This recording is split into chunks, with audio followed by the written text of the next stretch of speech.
Good morning, good afternoon, good evening, whenever you happenstance into this amazing dialogue with the new Untouchables. This is our 58th episode, and we are recording this on Friday, February 20th, 2026, at approximately 5 p.m. Eastern Standard Time.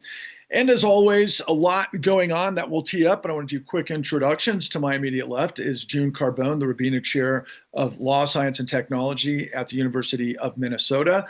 Directly below her on my screen, at least, Marc Dan, the proprietor of Dan Law, former Attorney General of the state of Ohio.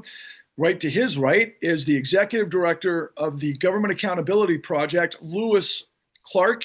And down at the bottom of my screen is William K. Black, our go-to as all things economics, law, regulation, and direction in this sea of ocean of corruption that seems to get worse and worse every single week. And as we move forward to setting this up, what I want to do is share just a bit of the headlines as I always do. And today is no different in terms of just spectacular information. But in this particular regard, it looks like we've got some good news for once. The Supreme Court strikes down Trump's sweeping tariffs. But the subheader, of course, says Trump is going to, he assails justices and vows to maneuver around decision, which I would think is breaking the law. Something new and different for this particular administration, of course. And as the fallout continues, it'll be really wonderful to talk to you folks about the details of this and the Supreme Court decision. But also, of course, I know that Marc, you've been in the trenches with clients as it relates to tariffs and small businesses, where really this is actually heated up. But I want to also insert two things before we move on. Yesterday was a pretty amazing day in terms of headlines, of course. And in this picture particularly, we saw that Prince Andrew was arrested. And of course, the subheader here is King Charles's family, long rocked by infighting and grievous losses, is facing what could be the gravest threat to its moral authority in more than a generation. And boy, that photo certainly says 1,000 words, but it was on, I think, every major paper in the UK and around the world as well. So caught a lot of us by surprise. So can't wait to get your reaction to that. But I want to also lean into this incredible deposition by Les Wexner. And Les Wexner, and it's available online, and I've been looking at the Forbes execution of this, which is a 5.5 hour deposition with Les Wexner. But I'm just going to give just a couple of sound bites here that I thought were pretty amazing, just to kind of set the tone for really what I saw that encapsulates what I thought was the entire sort of circus of this deposition. Mr. Wexner, would you please read the main body of the birthday note for the record, please? I wanted to get you what you want. So here it is. Happy birthday, your friend Leslie. And what was your understanding of what Mr. Epstein would want? He was a bachelor, so he drew a pair of boobs. As a kind of a joke and offhandedly, I'd say. Understand. I hope you do. You've said a few times throughout this deposition today that you did not consider Mr. Epstein a friend of yours. However, you signed this letter, and I quote, "Your friend Leslie." Why would you sign "your friend Leslie" to someone you did not consider to be a friend of yours? I don't know. I normally say Les, not Leslie, either when I write notes. And, I guess I can't explain why I would say your friend, because we weren't friends. And that was a very awkward and meandering moment that kind of encapsulated the 5 hours that I've witnessed. But I want to just play this just for discussion's sake. But this got a lot of people's reaction today as well. But I wouldn't have had the idea. But then all the things were inventoried. That wasn't work for me or Jeffrey. It was just regularly done.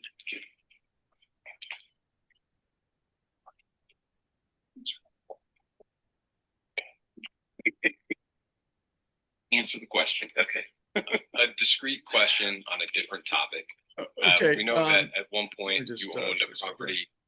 So obviously a lot to discuss, but before we move forward, I want to address just briefly from that Les Wexner interview, which was just extraordinary. Just the sum total of it for me, guys, that I happen to observe was that here's a man who was dealing with hundreds of millions of dollars to Jeffrey Epstein, and he claimed he didn't know who he was, he didn't know where the money was going, he didn't know how Jeffrey Epstein got paid. There was this murkiness, and then later downstream, hours into it, more detail would happen. And I just kept thinking to myself, what you've always taught us, Bill, that prosecutors that understand how to do depositions and know the right questions to ask were nowhere to be seen, particularly from what I observed. I'm going to leave it to you to kind of lead into where we go, because there's plenty to look into. But obviously, it's ridiculous, just the investigation and the lack of information I would think that the Democrats had going into this, that are obviously that the DOJ, the FBI, the SEC, or excuse me, CIA, whatever the case may be. So I'm curious to see how you respond to it. Yeah, so most people have never seen high-level cross-examinations. What they've seen is congressional hearings, and those are typically exceptionally poorly done. Real cross-examinations are on after there's been typically a very extensive discovery and very good strategic thought, and then on the fly tactical adjustment as you see people make mistakes. So Mark Zuckerberg made a complete fool of himself as one of the most powerful people in the world in a civil case where he was testifying at trial. Plus, his Confederates came in with the special glasses that operate as cameras, which of course is a big no in the courthouse as well. And before that, in the famous case on Microsoft, which was an antitrust case, Gates thought he was, transcendently brilliant, didn't need to prepare as much, listen to his lawyers as much, and he was eviscerated by the Department of Justice, who hired a private counsel, by the way, to go after that case. And, the Justice Department won a sweeping victory, although then politics ensued with a new election and much of it was given away. What all of these things have in common is these folks cannot afford to take the stand against really competent people. And this is much of what we've been talking about. We need to get a situation where first we use to the fullest ability, the whistleblowers are willing and sometimes eager to do this, to bring these kinds of facts to the public, but that will also create the demand and the pressure and the opportunities that will lead to civil litigation and even potentially criminal cases, in which case, again, you're going to see these super arrogant people that have gotten away with things all through their life because they can just BS it because they're rich and powerful, who suddenly have to play by rules. And it is a sweet thing. So, I was never a prosecutor, but I was a civil litigator. It's a sweet thing when you come across arrogant people like this. Marc, I saw, 20, 30 contradictions later on and deep into this deposition that, incompetent hands like you and your colleagues here would have run circles around, the testimony. But I want to just transcend, though, based on what you have been in the midst of, given the headlines today on the tariffs. What are your thoughts on the Supreme Court? Well, another day we're 360 3 days into the, 368 days into the Trump administration. Lewis probably knows. But the rule of law is holding. And holding in some surprising places, including in the U.S. Supreme Court. I think this was such a clear-cut situation where the executive branch was exceeding its constitutional authority, that I don't know that they could find a workaround that somehow would have pleased their master in the White House and allowed them to live with themselves as lawyers, and that's what we saw here. So now we're going to see the rush is on to get those tariffs refunded. I mean, the irony may be that there'll be a little jolt of economic benefit to the country when all these small business people are able to get their refunds from the Department of Commerce for those tariffs that they've advanced. Although a lot of that money will flow out of the country as well. So it just look, anytime the rule of law prevails. Yeah, I know my standards have gotten very low over the past year. But this is just like the federal judges throughout the country on a almost consistent basis. In the courts of appeals, the U.S. Supreme Court, when faced with a very clear violation or overreach by the executive branch beyond their constitutional authority, they called the balls and strikes. Just like Justice Roberts promised he would do when he was, I think he described himself as an umpire when he was during his confirmation process, and his job was to call the balls and strikes, and he did that. He did that today, so there's a limit, and the downside is that now Trump has somebody to blame for the bad economy. He'll just say, well, it's those bastards, those elitists over at the Supreme Court that won't let me impose the tariffs I want to impose. So from a political standpoint, for a guy who needs an enemy, this gave him a new one. And so I think there may be the political consequences may be surprising to some people. But the consequences as professionals and looking at the law, frankly, it's reassuring that at the end of the day that there's a limit to what these folks are gonna let these guys get away with. Well, June, the first thing that we saw was Trump saying that he's going to do a workaround, right? So, I want to disagree with Marc. I don't think this is reassuring. Let me run through it. First, if the court had come out the other way, that would have been devastating for the rule of law. So I agree with that much.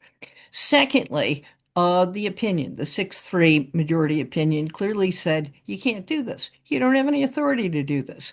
If you take originalism or history and tradition or the Constitution seriously, tariffs are taxes. That's a defeat for Trump. And tariffs are clearly within the power of Congress. That's a defeat for Trump. And interpreting a statute that never mentions the word tariffs as an unbridled delegation of authority to the president to do absolutely anything he wants on the basis of made-up emergencies as authorization for the tariffs would be an atrocity to the rule of law.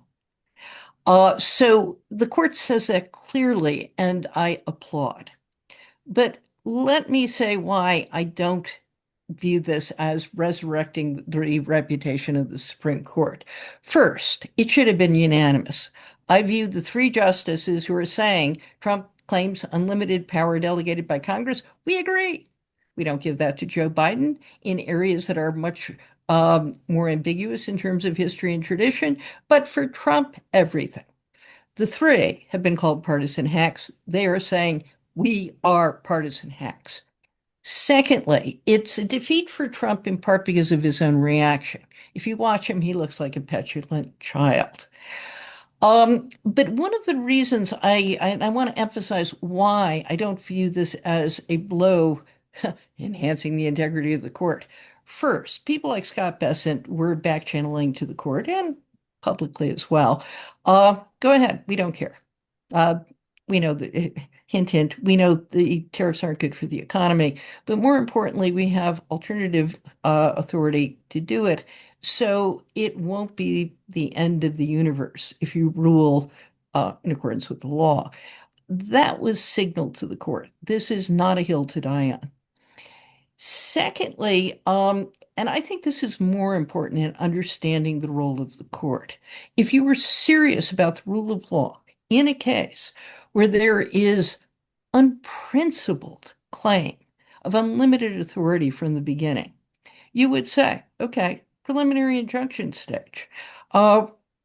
He's claiming to do something that is pretty clearly illegal, just illegal, not within his authority, not delegated by Congress. There should be a preliminary injunction, likelihood of success on the merits, and the consequences of not freezing the action is you now have 270 billion in, or so, you may have the exact number, Marc, of illegally collected tariffs, and we're going to have to figure out how to deal with that. And this throws a monkey wrench into the economy. It enhances economic insecurity, even if never having the tariffs in the first place would have been a good thing. Having the tariffs on and now off and on again under some other authority is almost certainly bad. Bad for the economy, bad for predictability, bad for the rule of law. The court very consciously has undermined the ability to enjoin at an early stage when you could really prevent harm from being done, Trump's illegal acts. Then they took their sweet time in writing the opinion. Taking time in writing an opinion like this is not such a big deal. It's what the court ordinarily does. But in a case like this, where you both restrain the ability of lower courts to issue a preliminary injunction and the complications of injunctions and all that, I'm going to leave to others. But they could have found ways to either quickly decide something or issue an injunction that gives them lots of time to decide something while freezing the status quo. They didn't, which means they allow Trump to accomplish most of what he wants to accomplish and then say he can't do it in a way that is massively complex. And in other areas where they've done the same thing, that means Trump gets what he wants effectively, even though it's blatantly illegal, and the court may say that at the end of the day. So I don't view this as a triumph for the Supreme Court.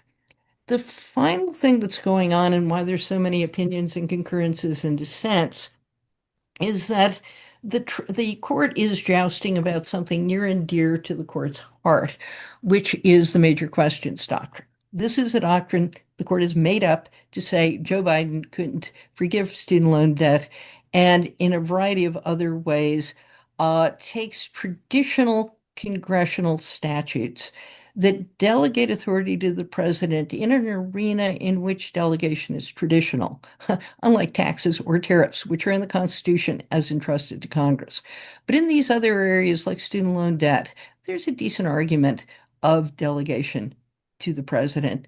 And the court uses the major questions doctrine to say, anytime it's a major question, meaning if we think it's important, we get to decide what Congress meant, utterly disregarding statutory history and precedent. We get to do it. And one of the reasons this is a 6-3 vote, one of the reasons Gorsuch went along is Gorsuch, of all the justices, really believes in the major questions doctrine. And Roberts is using this decision to bolster the major questions doctrine and to say we applied it to Biden, we're going to apply it to Trump. And the dissent, which purports to care about the major questions doctrine, are saying not when it applies to our president. So you've got a lot of jousting going on in the doctrine in ways, though, that I want to emphasize for Gorsuch, more than for any other justice, to have come out the other way is to repudiate a set of doctrines he's using to gut environmental law. And so he in particular had to side with the majority on this case. Roberts is doing what Roberts likes doing, appearing to be the principal jurist. But I want to emphasize, if they really cared about the rule of law, they would have stopped this at a much earlier stage, so you don't have the problem your clients have, Marc. Yeah, just a quick follow-up to you, Marc, based on that. Wasn't there some confusion about collections on the back end of this? I mean, that's kind of left out there for everybody else to sort out, I suppose. Right. I mean, there's never been, there's, and it is, I think it's at least $180 billion worth of funds out there. And there's not a mechanism really to establish to deal with that. And so that's going to be, that's yet to be decided. I actually had a couple of folks ask me what the process was to get your money back. And I haven't had a chance to sit down and look at it. So something I'm going to do this weekend. But it's going to be a quagmire, and it's going to be a huge bureaucratic mess. And I think it's going to lead to litigation, which it is what it is. I mean, it has to get this has to get remedied. I mean, this is a classically unconstitutional taking. So there might be the basis for a 1983 action. I mean, those are the kinds of things that I've been trying to think through today, because again, we have to, if we're going to succeed in making the rule of law work to protect America from authoritarianism, we have to bring those cases, and we have to make sure those cases get brought. And there's lots of smart lawyers out there that I'm sure are having the same conversations with their colleagues, and looking at the research, and a lot of smart law professors that are trying to think through what that strategy ought to be. But they just created a $180 billion worth of claims against the federal government, all over, in the stroke of a pen. So that's got to all be sorted, and I don't know how quickly that can be done or how that's going to be done. But at the end of the day, that means that this is capital. Look, this is capital that American businessmen and women could have been using to grow their business, to build infrastructure, to open new markets, to hire people, and instead it's been sitting in the Treasury doing nothing.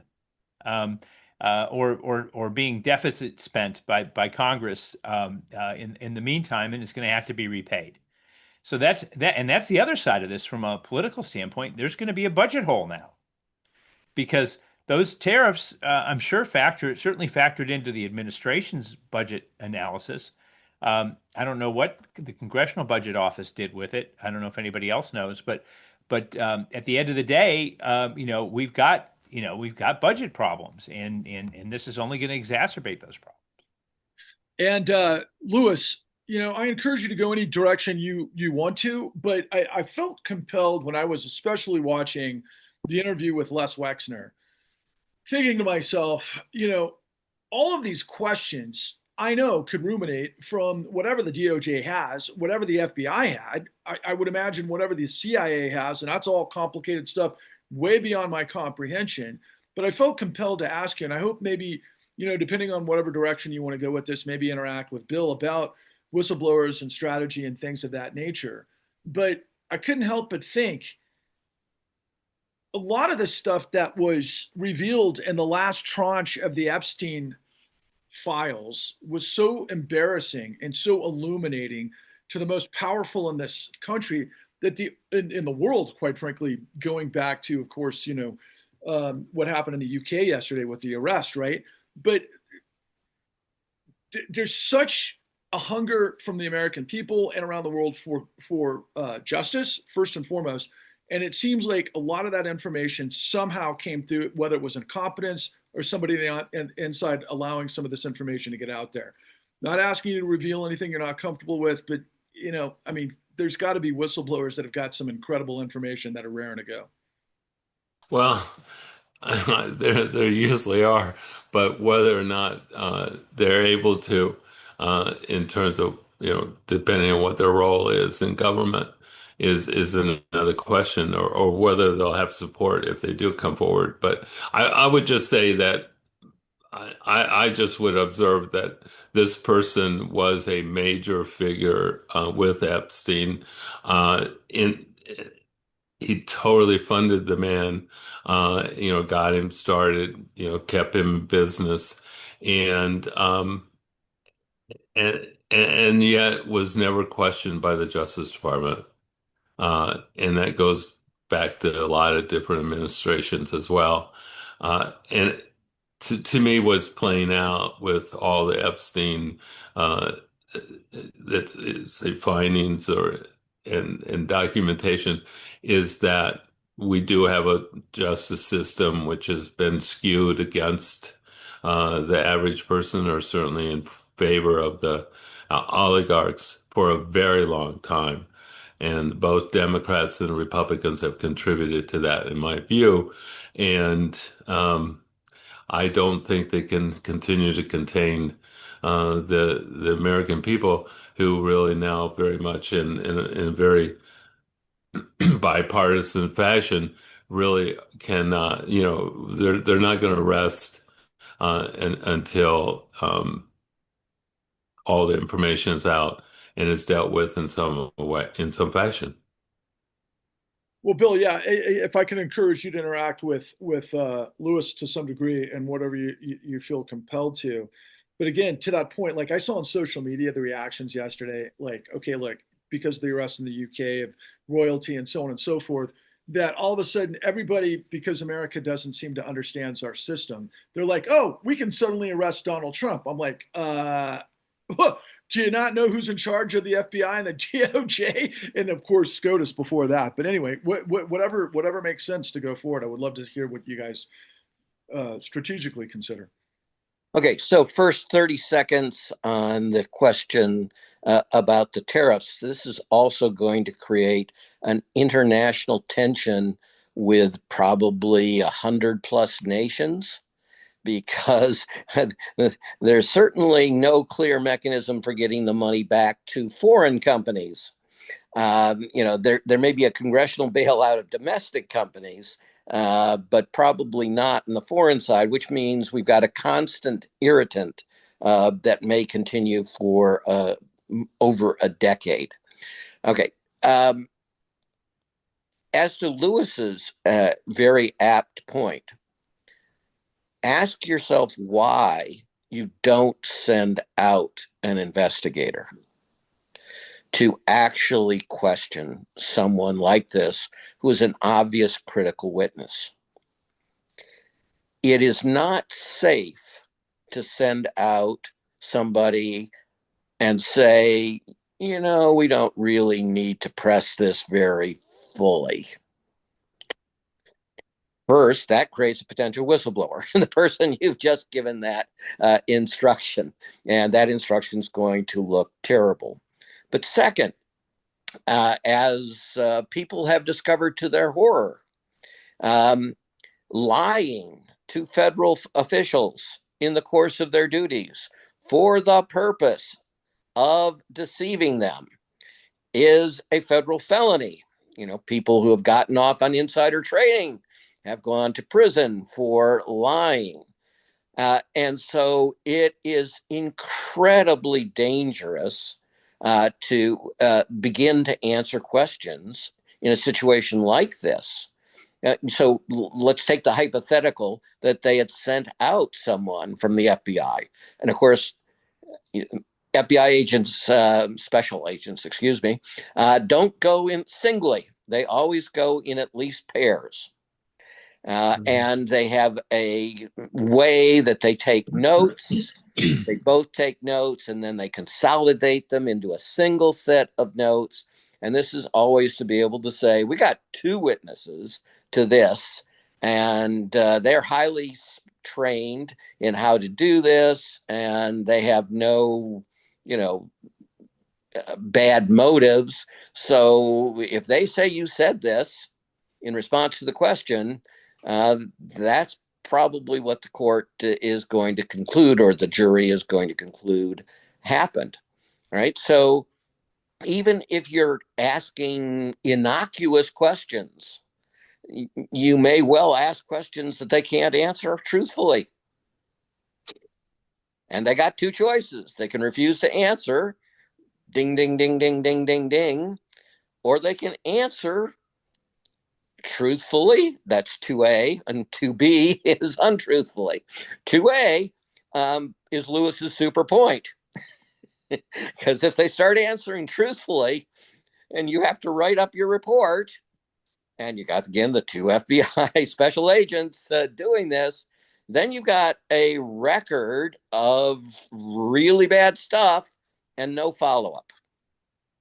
And that looks much worse than never having gone out and talked to the person.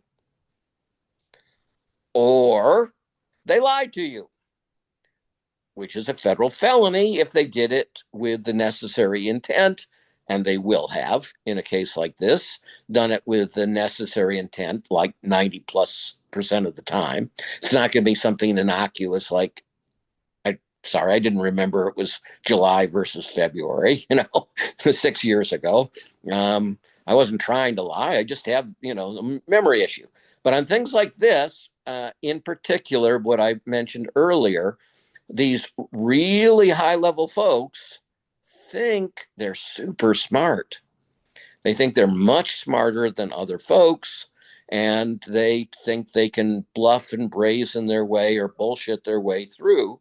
And that all goes into those special agents memo. And then that sets up a potentially very strong case for obstruction of a federal investigation through deliberate lies. Yeah, can I jump in on that?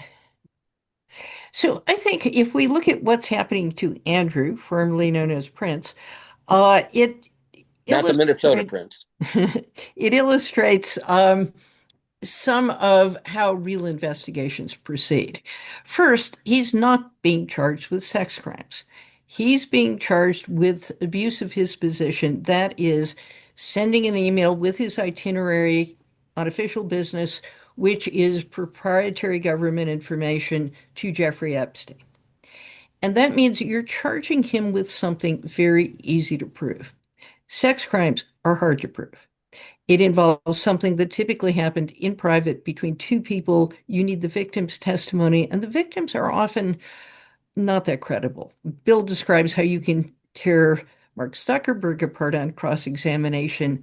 I guarantee you can tear somebody who was trafficked as a child apart on cross-examination. It is ugly, it is awful, and it's done in sex crimes cases all the time. So going after Andrew for something easy to prove is important. Secondly, if that's all you were doing, a slap on the wrist to show we're we're capable of prosecuting royals, even if it hasn't been done in several hundred years, that if that's all that was done, there's no reason to humiliate him. You could, arrange for him to show up with his lawyers, etc. The question is, why humiliate him? And I think that has to be, there's going to be more to this investigation. And in showing that they can bring Andrew to account, they're also showing they can put pressure on a lot of other people to say who's involved and what evidence do we have. That's the thing we have no evidence has ever occurred in the United States. And I do want to emphasize, Pam Bondi spent all of this time saying, what about Merrick Garland? Why didn't you ask him about the Epstein files? Well, for all that the prosecution of Jeffrey Epstein was brought during Trump 1 by the Southern District of New York, that investigation continued and culminated in the conviction of Maurene Comey in 2023. That's during the Biden administration. Now, here's what we don't know. Was that the end of it? Was she investigating anything else? We know she went on to prosecute other people for sex crimes, most notably Diddy Combs. But And note that that prosecution ended in acquittal on the major charges, underscoring that those cases are hard to prosecute. But if you were to sink your tentacles into Epstein at an earlier stage, you'd be looking at fraud, tax evasion, a whole series, sex trafficking for sure, a whole series of other crimes. Maxwell was convicted of sex trafficking, which is easier to get a conviction on than particular individual sexual acts. That's the kind of investigation that has teeth.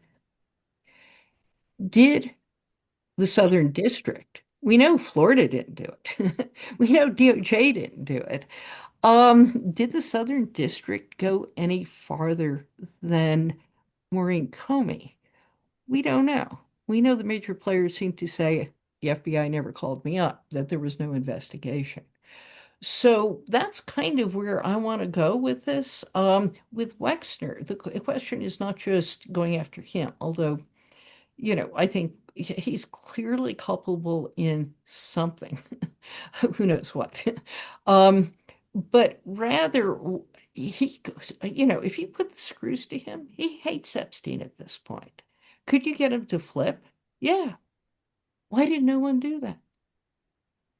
We also know that Comey was forced out by the Trump administration as soon as they came into office. So. And I want to emphasize on that. We don't know whether she was continuing to look into Epstein-related matters and the DOJ shut down that investigation when she was ousted. There's no indication she was fired for any reason other than she was Comey's daughter. But that's not the interesting part. The interesting part is what happened to the investigations she was conducting when she was fired.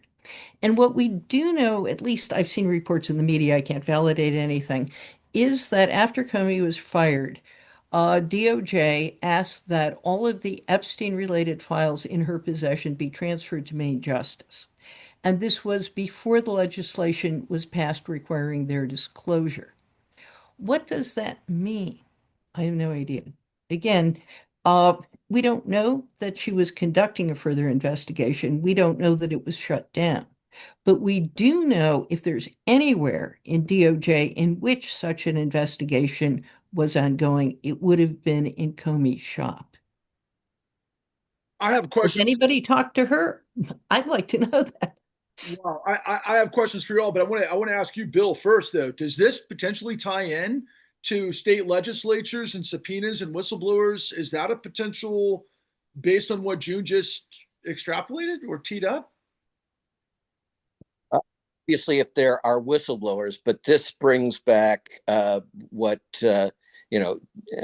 our friend who's been doing this for 40 plus years has emphasized. There are special restrictions on lawyers when it comes to blowing the whistle. So that's probably not as fruitful. What we haven't mentioned yet is the really big thing, and that is in the UK setting, this also makes it likely that they will bring a criminal case against Mandleson. And Mandleson was, this is something bizarre about the Labour Party. They will appoint you as a peer to the House of Lords, which seems kind of non-Labourish. But they made him ambassador to the United States because they knew it would please Trump. And he allegedly, from the Epstein papers, which is to say really strong allegedly, leaked much more important confidential documents to Epstein after he was convicted again. So after Epstein was convicted. After Epstein was convicted again. Oh, and the Labour Party is almost certainly under Starmer going to fall within probably the next 2 months at the latest. So snap elections and all those good types of things. This is going to become an incredibly salient issue in the UK. And the question of why all this is happening in the UK and the Justice Department ain't doing nothing except trying to obstruct investigations and disclosures in the United States is going to be in stark contrast. Louis, do you want to respond to any of that? Well, just along the same line, there are 3 million pages of documents not turned over so far. And those, according to the number two person at the Department of Justice, were deliberations, which just means internal documents about how the Justice Department decided to take a dive. And it's like that. So those are key documents. You know that the documents that are withheld are going to be the key documents. And so, all the energy right now really does very much need, or some major energy, put it that way, need to be on getting those those released as the law absolutely and directly and in no certain terms says needs to be released. I mean, that is the law. They're not doing it. And it is the law and order party. Yeah. Yeah. Marc, I feel I just want to make a couple of points, and I'm happy to answer whatever's next. But Bill, the very existence of the Wexner deposition, and by the way, this wasn't a court deposition. This wasn't a Justice Department deposition. This was a congressional inquiry that the Democrats on the House Judiciary Committee insisted happen. And in fact, they were the only people that came to the party. The Republicans, including Republicans on the committee that live in the state of Ohio, that would have just had to drive down I-70, chose not to come to the interview. There were no Republicans there at all. So the exactly what Bill Black suggested the Democrats start doing over a year ago, and when we started this podcast, which is use the subpoena powers. And here they forced the majority and shamed them into subpoenaing Wexner. And then they followed through. And then they said, okay, you don't want to come to Washington? We'll come to your house and take your deposition. And they did it. So that vindicates that. That's one. So Bill is I think Bill's suggestion and why more state legislatures aren't doing the same thing in the Democratic states, I have no idea, because it's all there. It's ripe for the picking. Two, Pam Bondi was right about one thing, and that is, where was Merrick Garland and his predecessors in that office? And you got to remember that this is not. And John Ossoff, I think, gets it right in his characterization of the Epstein class. This is not this is about pedophilia, and it is about the worst, crime that we can think of, which is the abuse of children. But it's also about the fact that it doesn't matter what this topic is, that the Epstein class has historically, under Democratic and Republican administrations, gotten a pass, at least over the past 20 years. And the heads have all turned the other way. Why? Because those prosecutions are hard. Why? Because when two special agents show up at Les Wexner's house, if they had ever sent them, his lawyers would have turned them away and told them that if they have a warrant or he's in custody, he's not answering any questions about his relationship with Jeffrey Epstein. And they didn't have the intestinal fortitude. As former Congressman Jim Traficant used to call balls, they didn't have the intestinal fortitude to push the process through, and it all circles back, Patrick, to your hypothesis about the 2008 financial crisis. It's the same thing. It's the same thing. It's that. The people that to go after somebody in $1,000 suit, well, I guess it's more like now that lawyers are earning $4,500 an hour, according to the Wall Street Journal. Not me, unfortunately, but so I'm sure it's more like a $10,000 suit that those guys are wearing. It's so much harder to do that work when it involves a guy in a $10,000 or a woman in a $10,000 suit talk about the Goldman Sachs general counsel than it does to go after Joe Bag of Donuts. But as I think June was pointing out, the beauty of those witnesses is because they missed the course at Harvard on shut the fuck up. And so they are once you get them in that situation, just as Les Wexner showed us, okay, they're going to talk because their whole life they've been the smartest guy in the room, and the best agents are the one. Anybody remember Columbo? He went into every interview of witnesses to crimes. I don't understand this stuff. You're so much smarter than me. Help me understand this.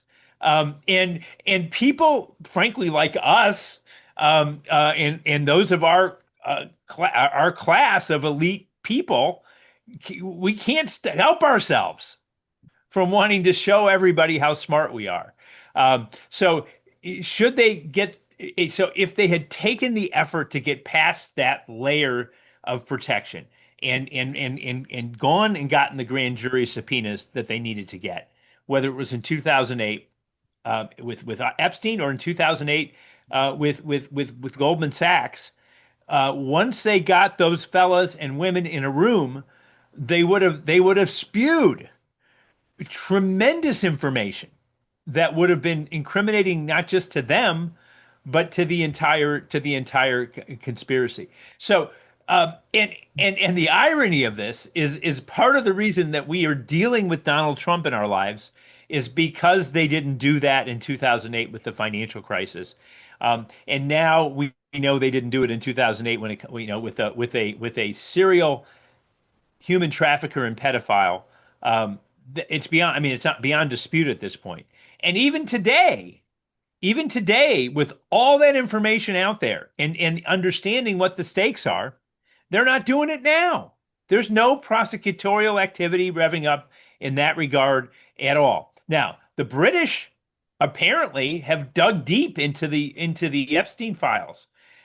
They're doing the work, and my God, with the help of AI. We talk about, I'm starting to do more training of lawyers on the good use of AI for lawyers. You get a big dump of documents like that. It is the perfect use of the artificial intelligence that's out there to sort out the wheat from the chaff, and put the humans on only the wheat, in looking at this stuff. And that's what the British are doing right now.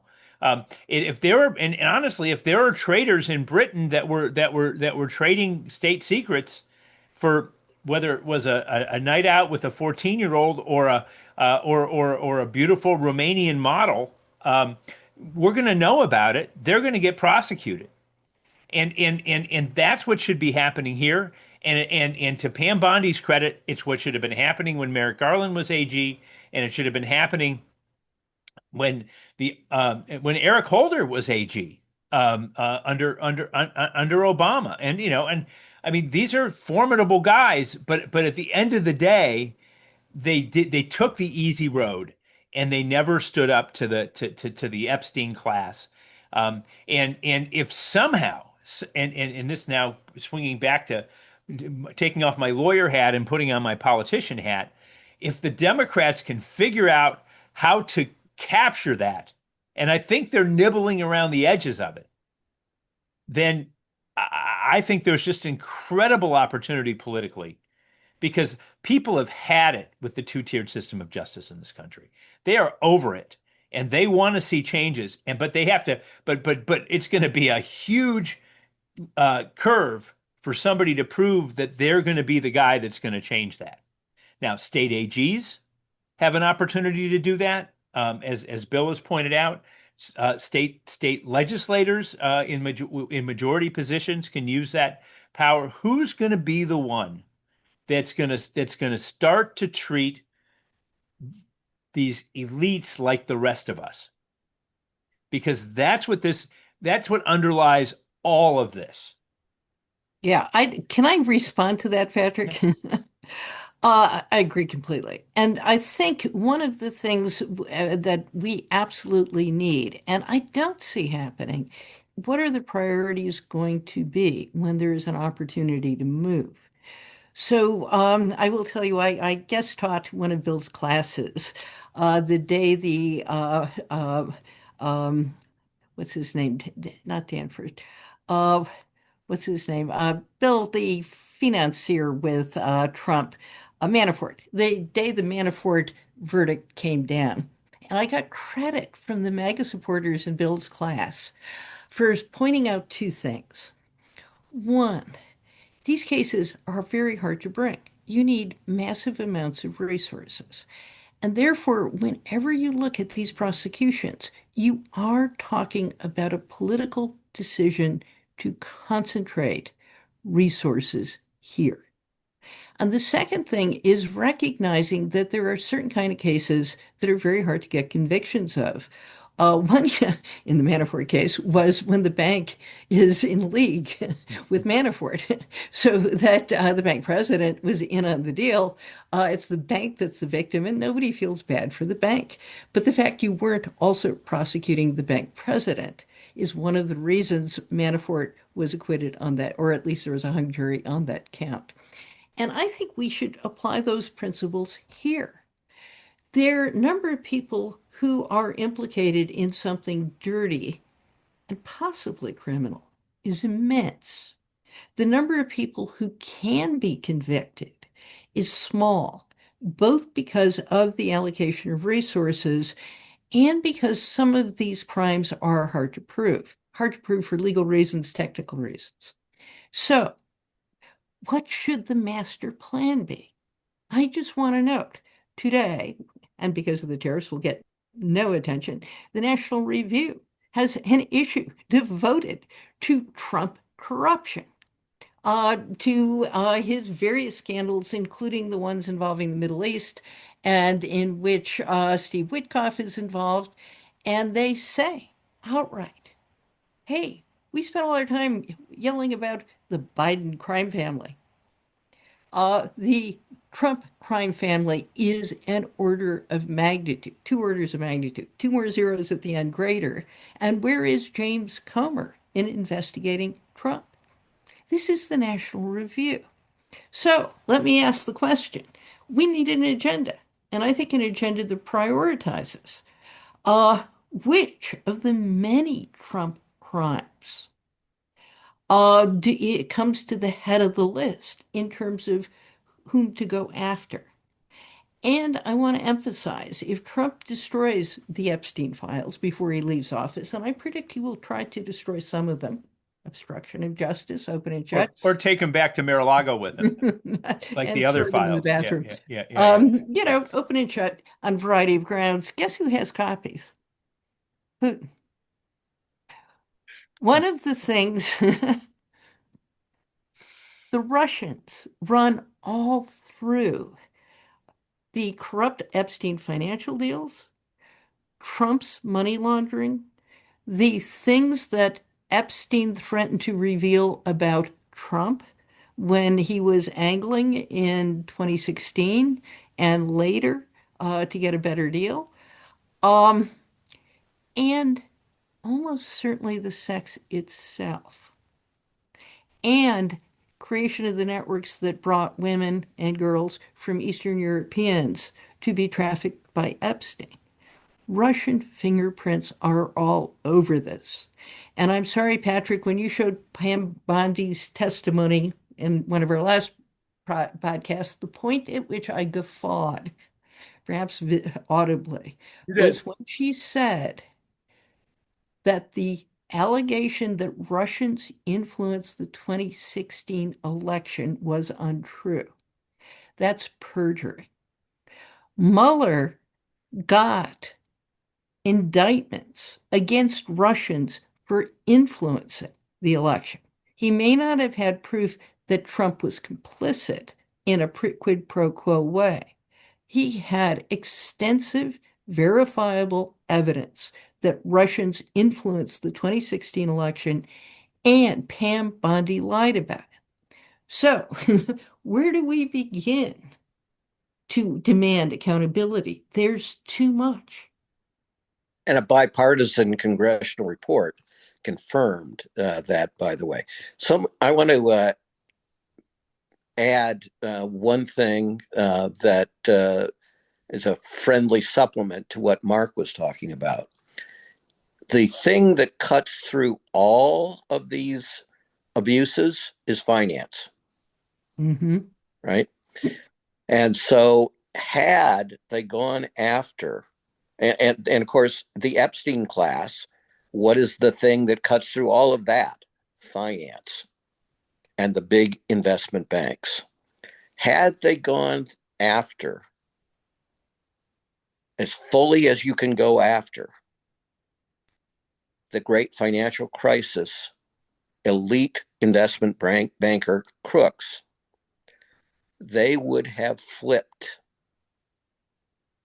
And they would have brought not just evidence about the crimes that drove the great financial crisis, but a host of other things you learn are criminal as an investment banker dealing and serving the interest of the Epstein class, including almost certainly the Epstein scandal. So what you lose when you don't do the proper investigation isn't simply the thing you're investigating. It's the 1,000 other things that the investment bankers know, and their lawyers, their criminal defense lawyers, are going, hey, what do you know that we can make a deal? What can you deliver to the Department of Justice so that we can get years off of your sentence? And a pro tip on that Marc doubtless uses that we've known for years in these kind of computer-aided searches of discovery: look for obscenities.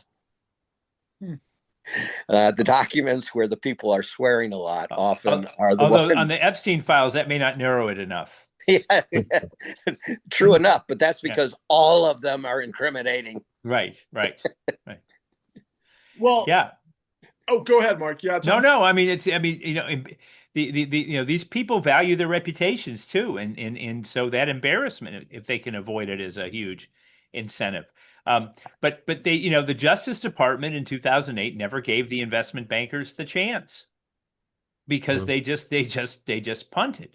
And apparently they did the same thing in the context of this of this human trafficking and it wasn't it is as devastating as the human trafficking was from a national security standpoint and from an insider trading standpoint. It's becoming clear that the trafficking of insider information, government secrets as well as corporate secrets, was equally devastating. So he wasn't just running a human trafficking ring.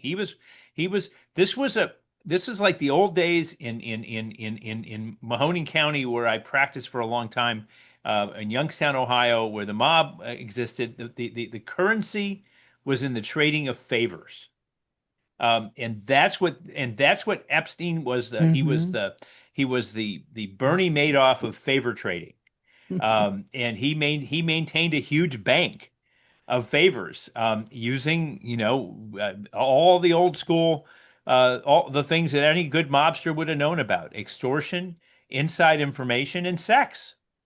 And he used that information to become a very, very rich man, and made a lot of his friends very rich in the process. Because what else did he have? He had no education.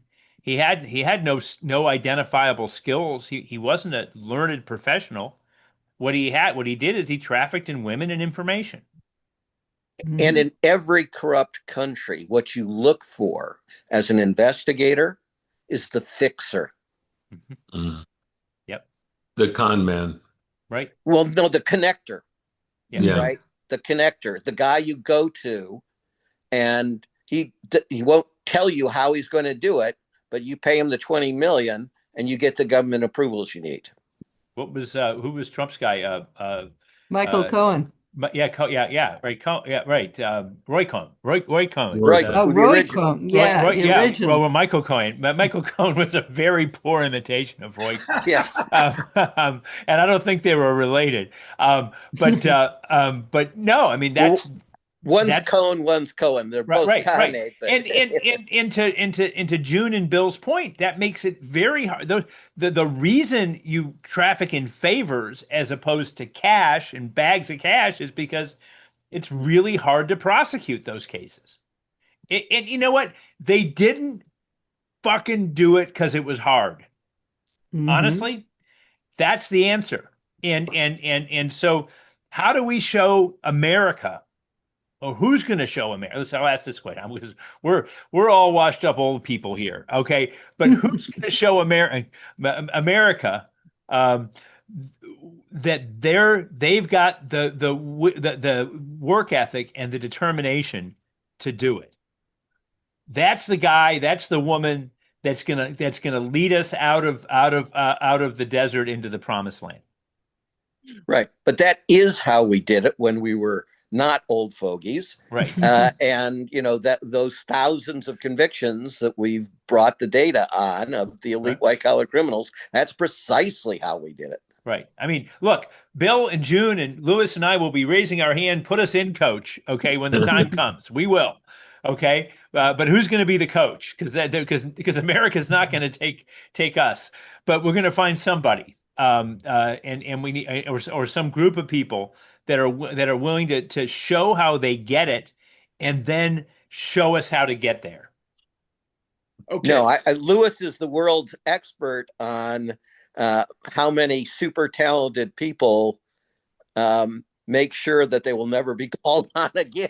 That's right. I have to say, I love it when you guys take over.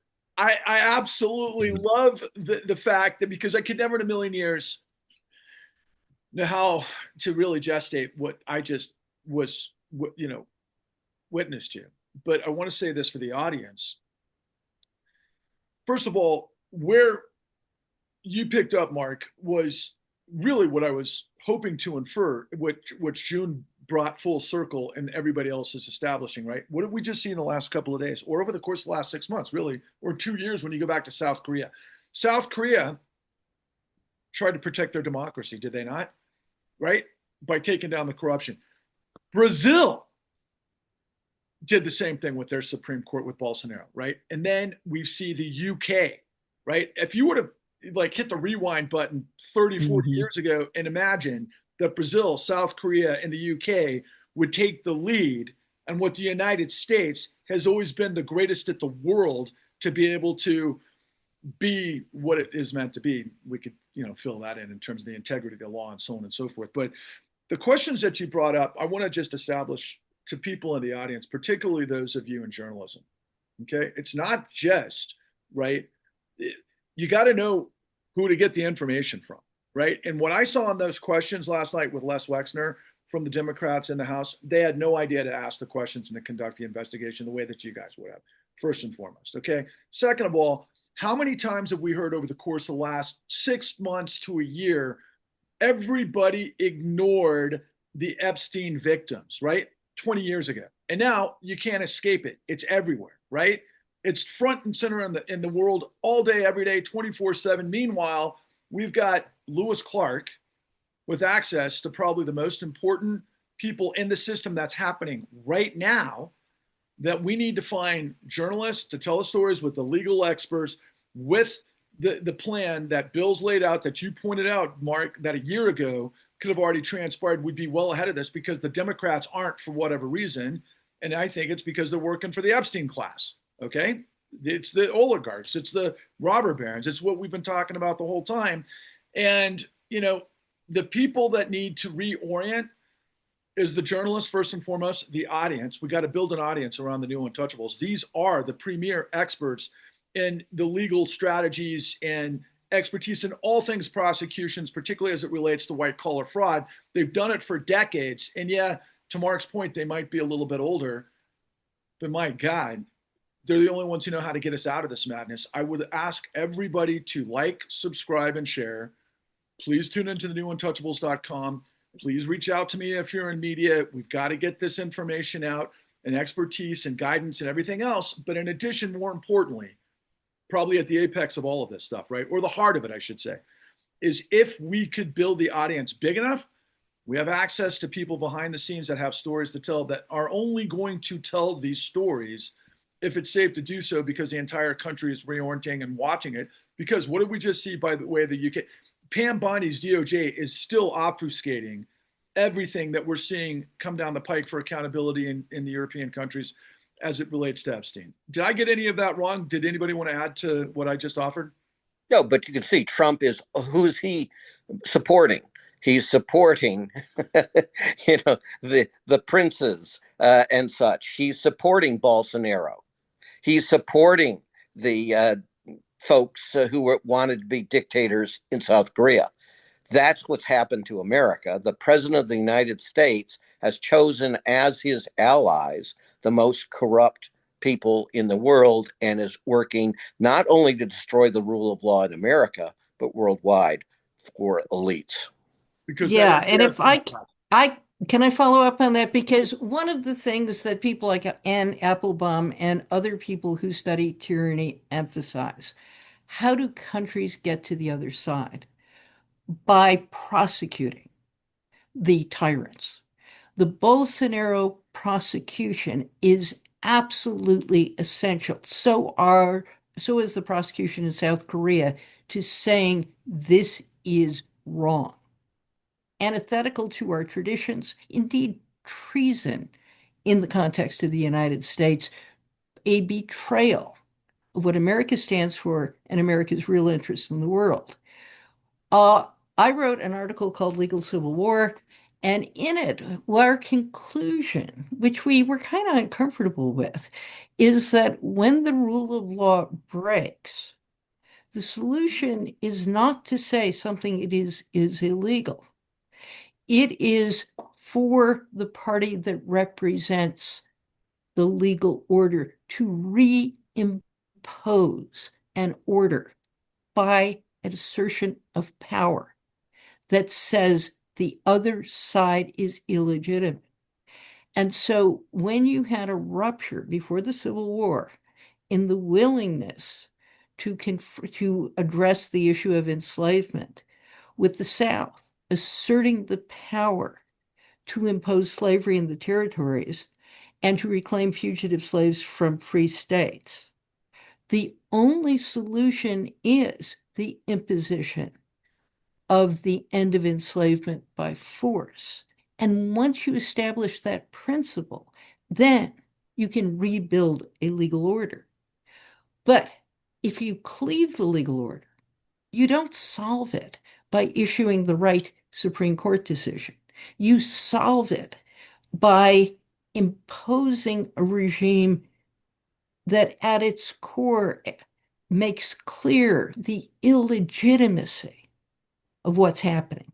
So when we rail about mainstream media and the Democrats and the other wusses out there who failed to take on the Epstein class, in a way, what we're saying is what they didn't do is to make it clear that people like Epstein, and for that matter, Elon Musk, have the power they do because they acted illegally. And it is only by reasserting a legal order that makes clear that Elon Musk's rise to be the richest man in the world is fundamentally on the basis of tax subsidies and securities violations. Unless you say it's illegitimate, you cannot get to the other side of this. And that's why prosecutions, accountability, and taking down Donald Trump's corruption is essential to the ability of the country to move forward. And you have, with every one of these scandals, you have thousands of would-be whistleblowers. And the only reason that whistleblowers, the potential whistleblowers, don't come forward is because of fear of retaliation, of course. But secondly, is fear of futility. And if we can overcome that fear of futility and obviously protect people, then you're going to have the kind of information that's going to allow allow these prosecutions to occur. My grandfather fought at the Battle of the Bulge, and my father was a very honest man who taught me character and integrity my whole life. And when I went through the 2008 great financial crisis and was drowning, I started reaching for straws, and I found you. You guys reflected exactly what I always knew our system was. I need the American people to understand we have these folks and many, many, many others. We just need to find our courage and our character and refusal, our refusal to accept this monstrosity. Because, guys, and I'll just say this as the last point, my God, it's the most ridiculous thing in the world to look at a guy like Donald Trump, who got out of military service 5 times, to be in charge of his private junta after he's looted over $1 billion, when we see inside the Epstein machine that they were literally so depraved that they fed on children. If that doesn't move the needle for the American people, we're lost for all time. And we're not going to be, because of what you guys do on a daily basis. And I hope everybody else can like, subscribe, and share and find these folks. And until next time, I'll just be thinking about everything that you guys deliver for us week in and week out. Thank you for everything that you guys do. Once again, the new Untouchables, ladies and gentlemen, we'll see you next time. All the best to you all. Take care. Thanks, Patrick. Bye. Right.